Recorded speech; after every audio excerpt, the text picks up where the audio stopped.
নমস্কার, সৃজনী চ্যানেলে আপনাদের সবাইকে স্বাগত। আজ দেখাবো সাবুর পায়েস।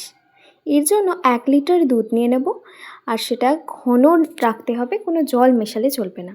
এ থেকে অল্প দুধ তুলে রাখবো দুধটা যখন ফুটে উঠবে। এরপর সাবুটা দিয়ে দেব, যেটা আমি অনেক আগেই ভিজিয়ে রেখেছিলাম, আর ওর সাথে অল্প নারকেল কুড়ো, আর দেবো তেজপাতা।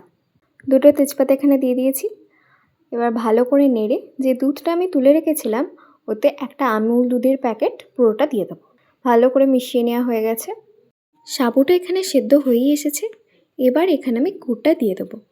আপনারা এখানে চিনির ব্যবহারও করতে পারেন। এখানে অবশ্যই মিষ্টিটা আপনাদের স্বাদ অনুযায়ী দেবেন। এখানে যখন দুধটা ফুটে ঘন হয়ে আসবে তখন 2টো এলাচ গুঁড়ো করে দিয়ে দেবেন। এখানে আমি এলাচটা একটু শুকনো খোলায় নেড়ে তারপরে গুঁড়ো করেছি। ঘি ছাড়া তো এটা অসম্পূর্ণ। এখানে 1 চামচের মতো ঘি দিয়ে দেবো। ভালো করে মিশিয়ে নিয়ে যে দুধটা তুলে রেখেছিলাম এবার সেটা দিয়ে দেবো।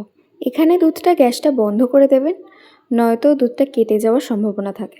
এর থেকে বেশি ঘন করবেন না, কারণ এটা ঠান্ডা হয়ে গেলে ঘন হয়ে যাবে। এবার এটা আপনাদের সার্ভ করে দেখাচ্ছি।